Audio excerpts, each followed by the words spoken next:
قاد الشيرازي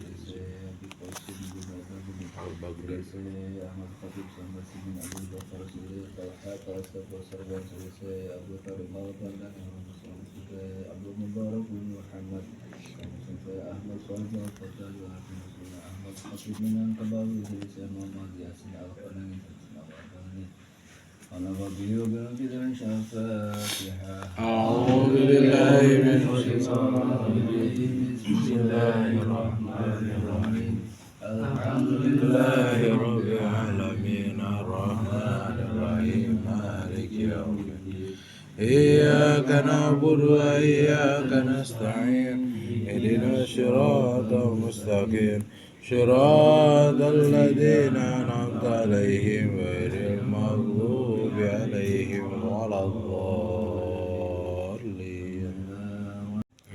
Agar bisa melaksanakan kurban. Kurban ini korban.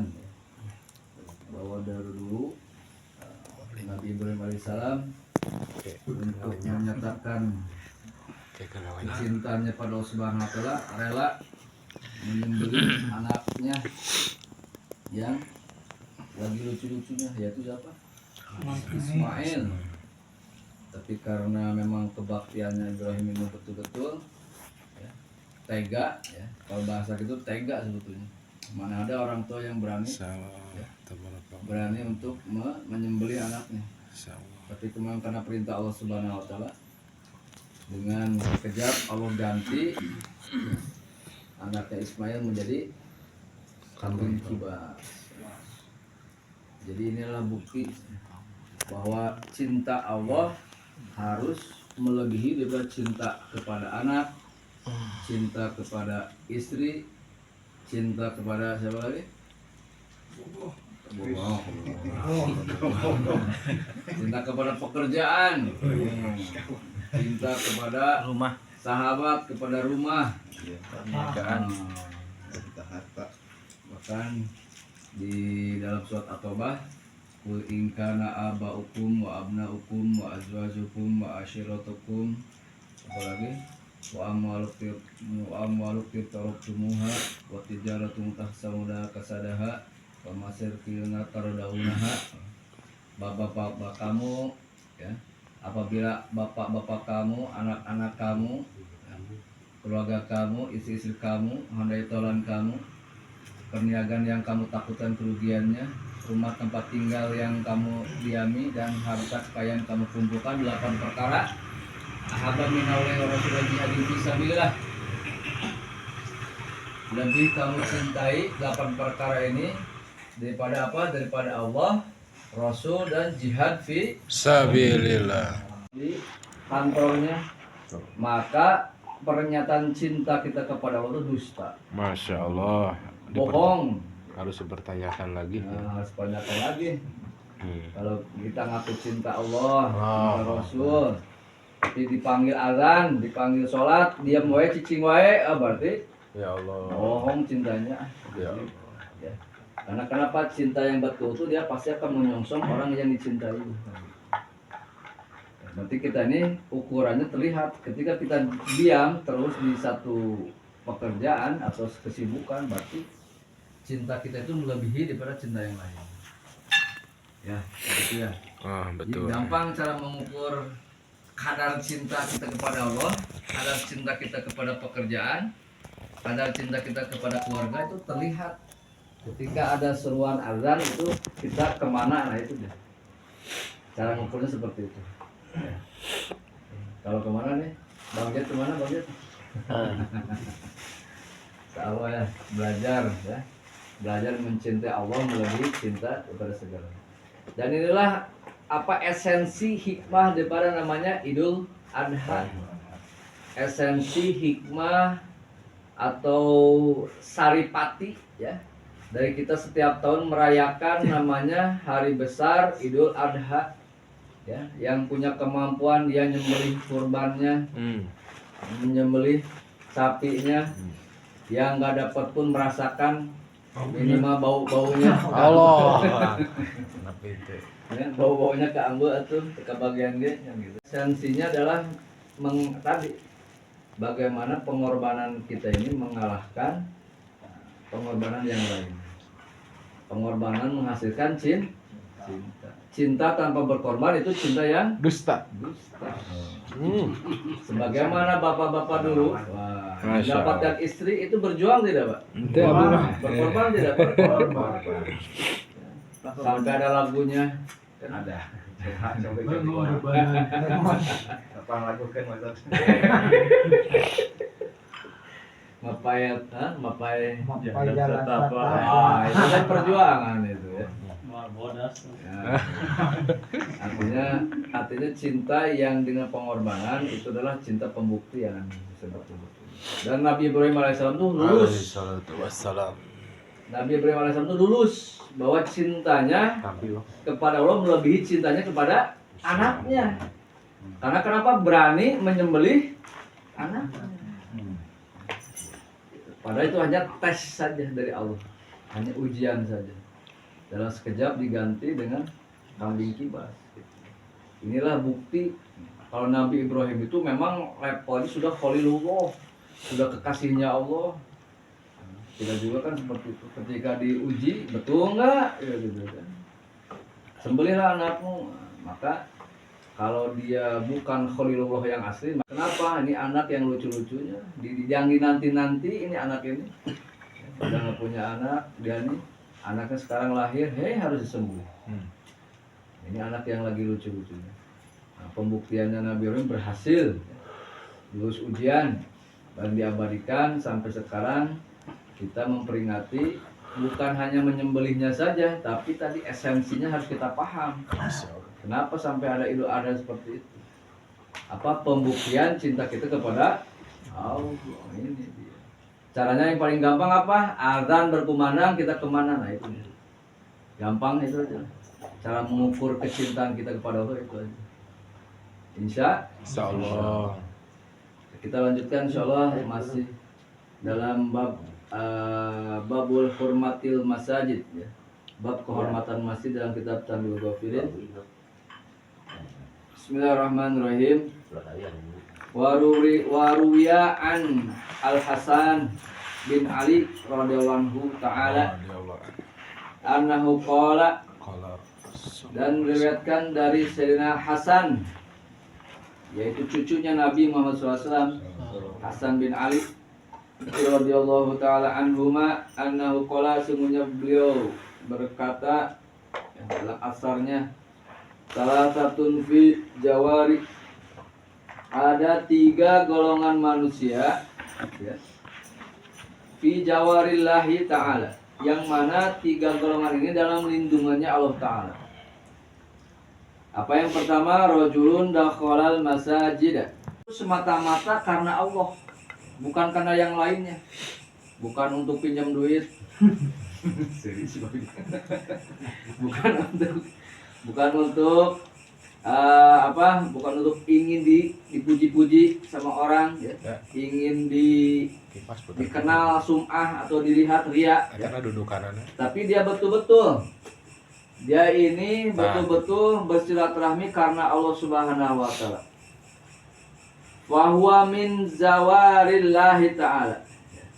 Dan dia orang yang bersilaturahmi itu, maka dia akan tetap dalam lindungan Allah Ta'ala hatta yarji'a, sampai dia selesai mengerjakan silaturahmi.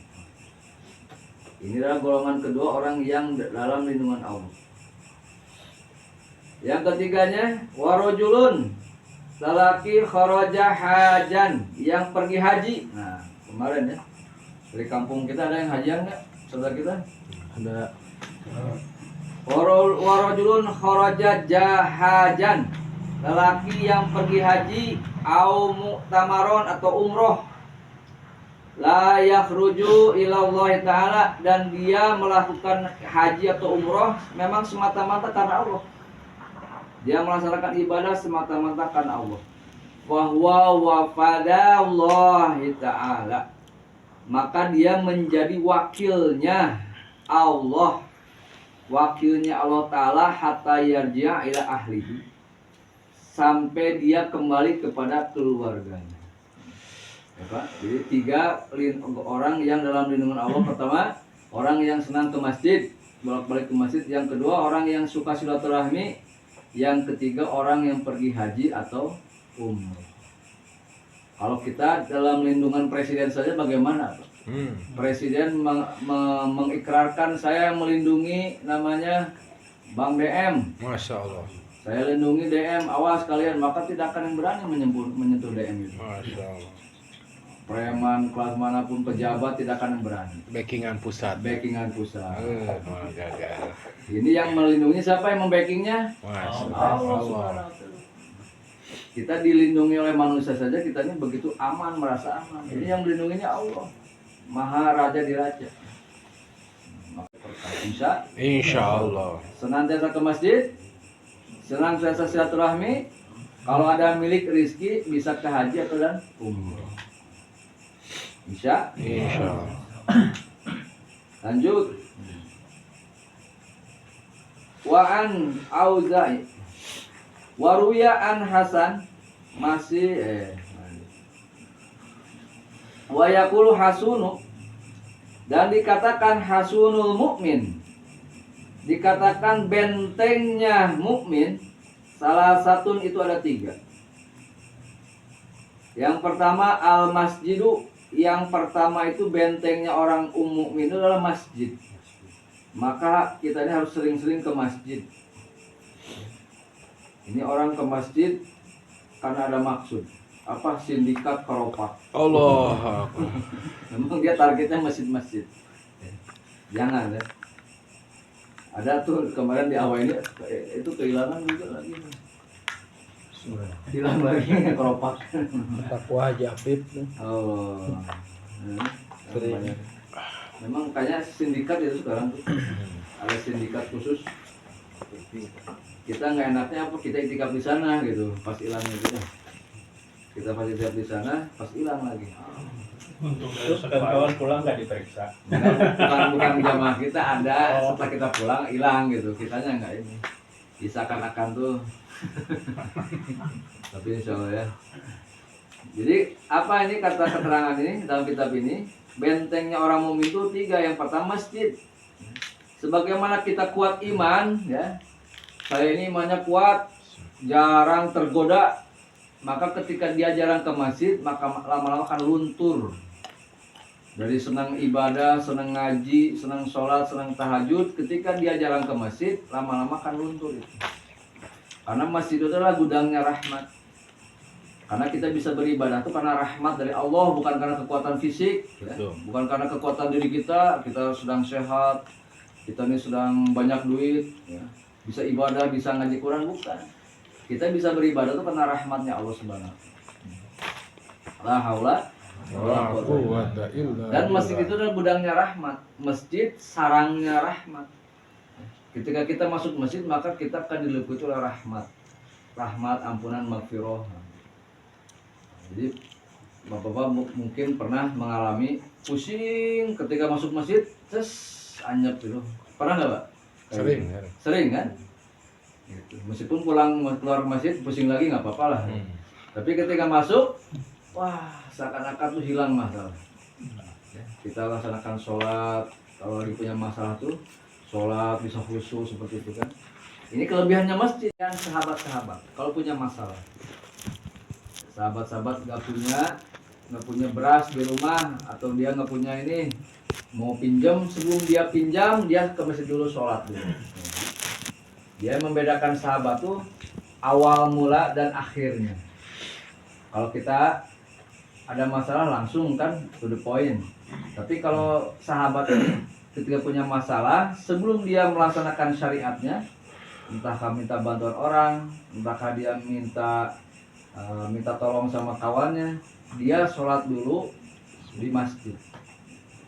Kalaupun tidak keburu di masjid, dia sholat di rumahnya, melaksanakan sholat hajat.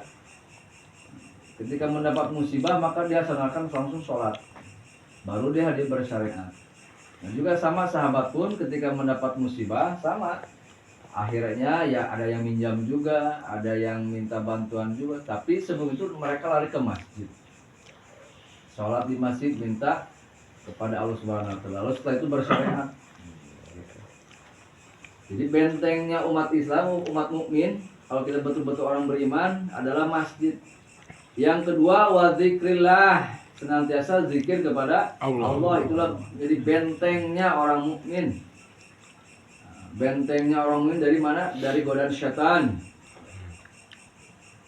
Kita kalau berpapasan dengan wanita cantik, insya Allah ya, di pasar, di toko masih bisa menundukkan pandangan ya, karena malu kan, ada kopea, ada jenggot. Tapi berpapasan dengan wanitanya di HP. Allah Akbar. Sedangkan di rumah sendirian. Nah, Minta itulah WA. bukti keimanan kita diuji di sana. Godaan syaitan lewat wanita, maka ada doanya. Allahumma ini a'udzubika min fitnatin nisa. Sama-sama Pak. Allahumma ini a'udzubika min fitnatin nisa. Ya Allah, aku berlindung kepadamu daripada fitnahnya wanita. Itu bacanya setelah melihatnya atau Lihat dulu. Artinya kan dalam keterangan satu kali melihat itu adalah rizki, dua kali melihat dosa. Gitu. Itu kan ada ininya, ada kaidahnya. Ada kaidahnya melihat itu.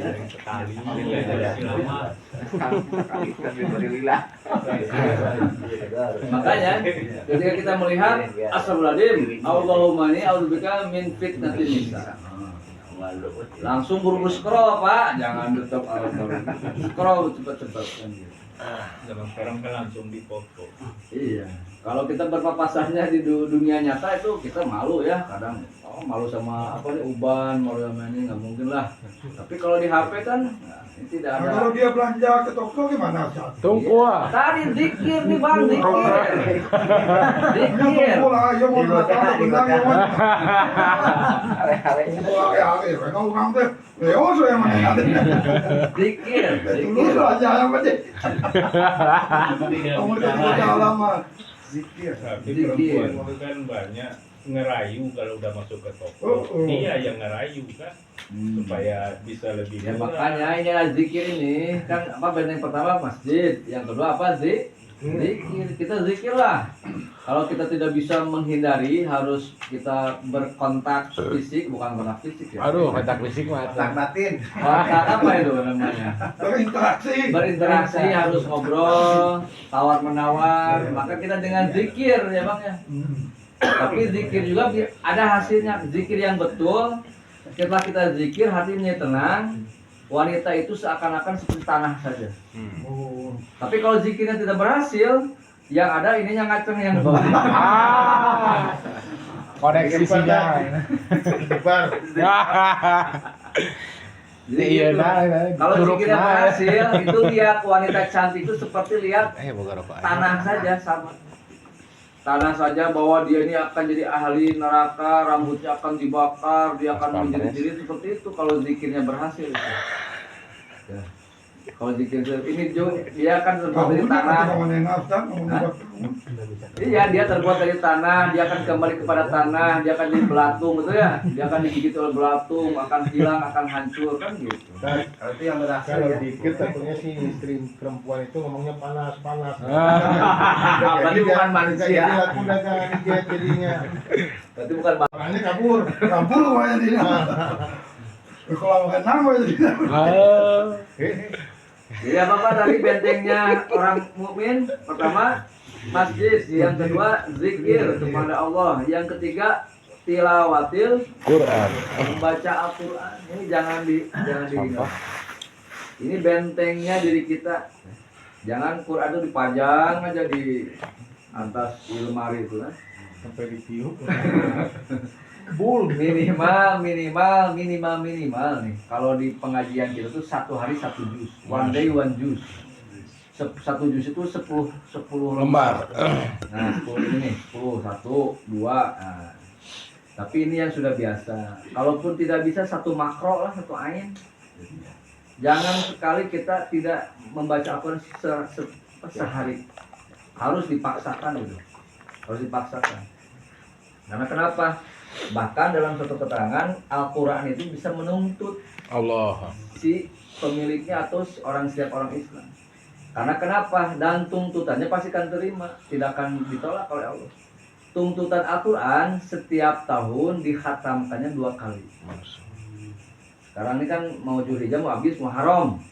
Nah Muharram terus 12 bulan sampai Zulhijjah lagi kita nggak 2 kali khatam, maka namanya sudah melalaikan Al-Quran. Allah. Dan Al-Quran akan menghukum kita, akan menuntut, akan menghisab diri kita.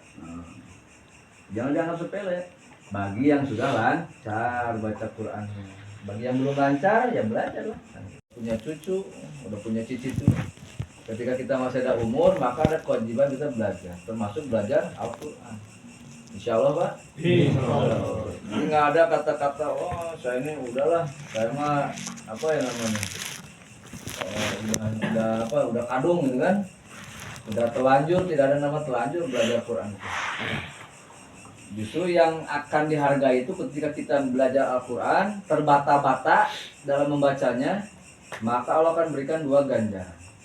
Pahala membaca Al-Quran, yang keduanya kesusahannya, mujahadahnya, susah-susahnya dia dalam membaca Al-Quran, itu juga dihargai Allah Subhanahu wa Ta'ala. Luar biasa. Allah. Makanya kita harus semangat kan gitu. Bukan semangat tuh perkara yang lain, terus belajar Al-Quran. Yang sudah lancar Al-Quran, tahsin sudah beres, maka dia ini tahfiz, baca dan menghafal. Ya. Bukan hanya 3 kul aja, kuliah, Kulhu. Palak. kul palak pindah 4 kul tuh. Ayo kul eta. Kuliah ayo kafir. Kuliah jeung ieu cenah. Kuliah jeung kulhu si kulhu. Ya, belajar ditingkatkan. Orang yang sudah belajar tahsin, orang yang sudah betul bacanya meningkat jadi tahfiz. Hafalan Quran. Juz 30 dari Amesla Alun. Kalau tahfiznya sudah dikerja, sudah dikerjakan juga, langsung tafsir, belajar tafsir Quran. Terus meningkat gitu. Tidak hanya mentok 4 kul ya. Kita ini sama-sama belajar. Yang namanya pengajian kita ini tidak ada yang namanya orang yang sudah ahli, semuanya sedang belajar. Semua sedang belajar. Yang namanya belajar pasti dia malu, pasti dia gengsi. Ya. Maka orang yang tidak akan maju dalam belajar agama atau apapun itu karena dia ini banyak malu, banyak gengsi. Sedangkan malu gengsinya dua sifat. Mau dagang gengsian, mau dagang malu, nggak jadi. Ya, termasuk dalam agama. Belajar Quran malu, belajar Quran gengsi, ya, ini kan nggak akan maju-maju. Jadi syaratnya itu kita hilangkan dulu, tekan rasa gengsi, rasa malu. Insya Allah. Ya, jadi tiga benteng diri kita. Kalau kita mau dibentengi dari apa? Dari syaitan. Fi husnil minasyaiton. Dari godaannya syaitan. Maka syaitan ini senantiasa menggoda kita. Maka kita bentengi, senantiasa sering ke masjid, sering berzikir, sering membaca Al-Quran. Wa qala Hasan Basri radhiyallahu ta'ala, dan dikatakan oleh Syekh Hasan Basri, beliau tabi'in awal, Hasan Basri, muridnya Abu Hanifah. Maka apa kata dia? Mahurul huri, maharnya atau mas kawinnya bidadari fil jannati, di surga nanti, kanasu al masajidi wa imarotiha. Jadi maharnya bidadari kita kalau kita jadi ahli surga, yaitu dari mana? Membersihkan masjid dan memakmurkan masjid. Sampah-sampah di masjid, ya, butiran-butiran sampah kita punguti, makanya akan menjadi maharnya bidadari. Mas kawinnya bidadari kita. Dengan catatan kitanya masuk surga. Insya Allah. Namanya juga orang senang di masjid, kan? Kita ada roja, ada harapan yang besar. Ya. Siapa Pak di sini yang senang bersihin masjid? Pak Usep. Ngaku aja nggak apa-apa, namanya harus binikmah. Ya, kita bukan mau ria ya. Siapa yang sering beres-beres masjid? Pak Usep. Pak Usep. Nah, dulu mas sering. Dulu. Orang mau jarang. Setelah mendengar keterangan ini, mau lagi ya? Ya. Minimal seminggu sekali lah, atau hari Jumat. Bilangnya ada ini. memunguti apa namanya nih kayak gini nih di masjid. Nah, ntar kotoran-kotoran di masjid akan menjadi mas kawinnya bidadari. Masya Allah. Kalau kita masuk surga, Masya Allah. Ya. Qala Anas bin Malik radhiyallahu taala man asroja al masjida, barang siapa yang menerangi di masjid sarojan dengan penerangan. Ini bukan lampu ya, bukan khusus lampu. Ini warna Dalam, Mbak. Masih lowong, Mbak. dan Nabi ini. Ini Masya Allah. Sholawat. Allah. Ini senior. Kasih jalan, kasih jalan. Orang tua kita. Orang tua. Di tengah juga nggak apa-apa, di tengah.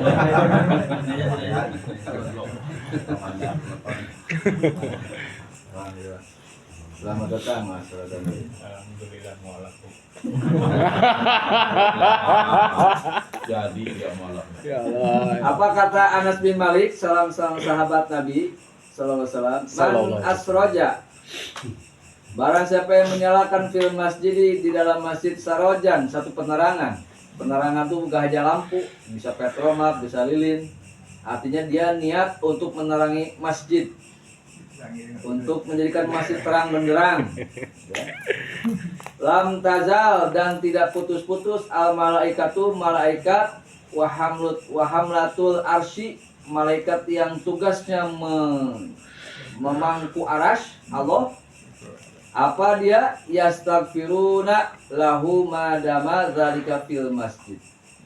Maka itu malaikat akan terus mendoakan orang-orang, mendoakan ampunan kepada orang yang memasang penerangan di masjid sampai penerangan itu padam. Maka malaikat-malaikat yang tugasnya memangku arasnya Allah akan mendoakan kita. Di malakul hamdul arsy ini adalah malaikat yang derajatnya lebih tinggi daripada malaikat-malaikat yang lain. Di samping daripada malaikat Jibril. Tentu saja derajat kemuliaan doanya ini, kalau malaikat sudah berdoa tuh pasti Pak dikabulkan. Kalau malaikat sudah berdoa tuh pasti, bukan insya Allah, bukan mudah-mudahan, itu pasti dikabulkan. Karena kenapa? Malaikat itu ada tanpa dosa, tanpa celah. Ketika mereka berdoa dan mendoakan orang di sini adalah dalam konteksnya mendoakan orang yang memasang penerangan, maka yastaghfiruna, maka dia akan mendoakan ampunan kepada orang yang memasang tadi sampai tadi lampu itu padam. Masya Allah. Tertarik nggak Pak? Tertarik. Oh, iya. Nggak usah yang mahal-mahal. Yang sekarang berapa lampu tuh? Ada yang 12.000, ada yang 15.000. Lampu ampere masjid ya mati, ya kita nggak usah lama, kita aja ganti sendiri.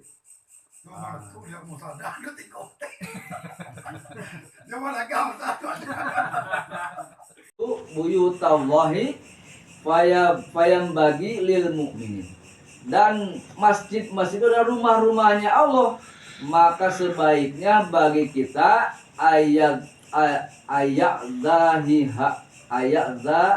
domiha, dan hendaklah bagi kita untuk memuliakan masjid-masjid.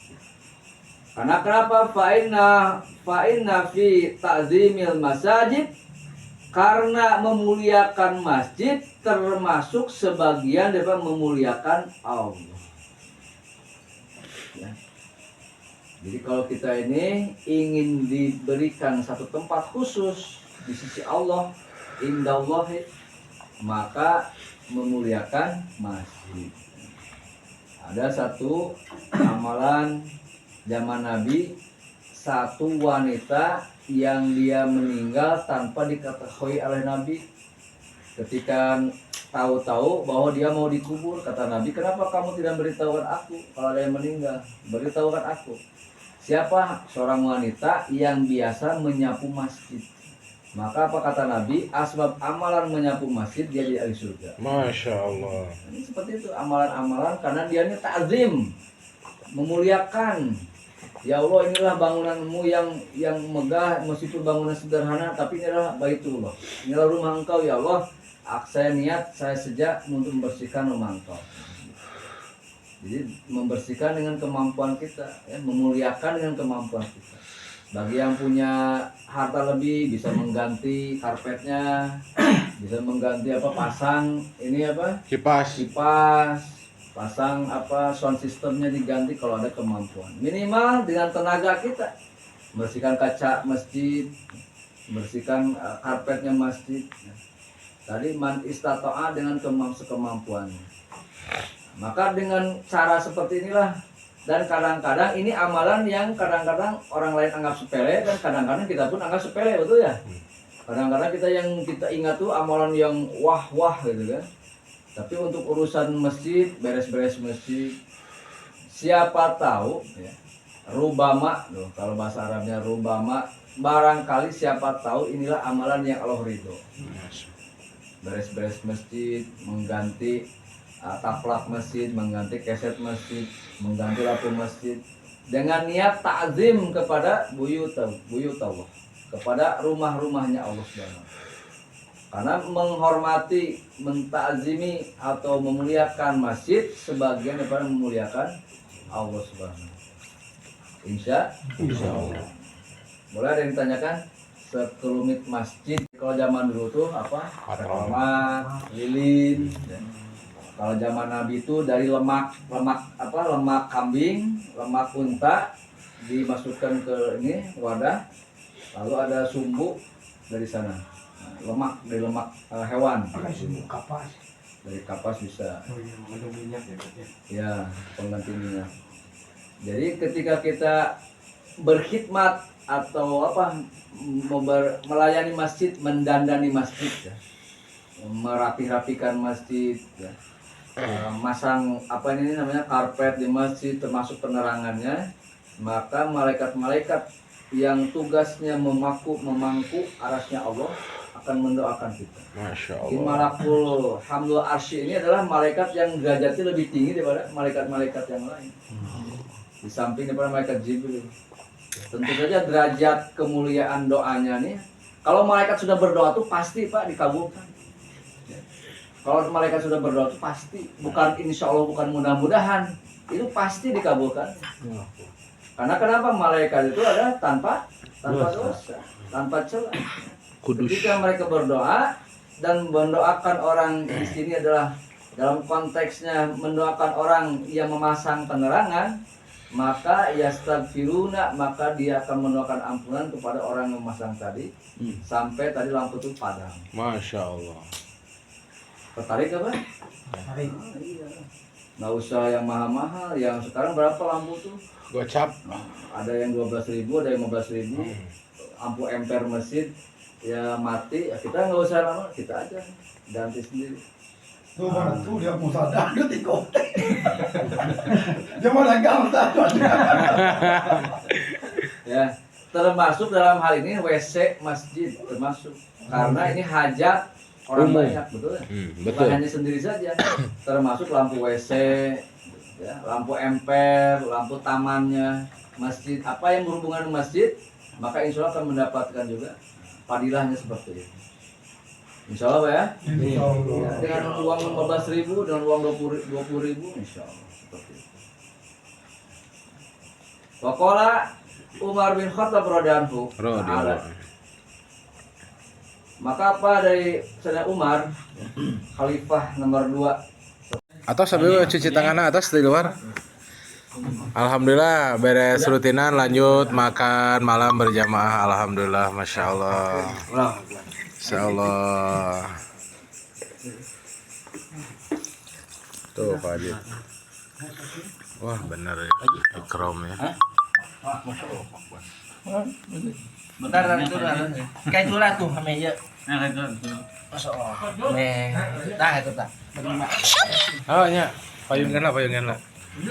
Kita lagi ke belakang ini. Oh hebat, tim hebatnya ya. Masya Allah. Sat deh. Sat SGM. Susi Ganjar Mahmud. Di SGM. Insya Allah. Gamis, purila, aromain atau. Habis aroma ya. Mau gagal ya. Allahumma barik lana fi ma razaqtana wa qina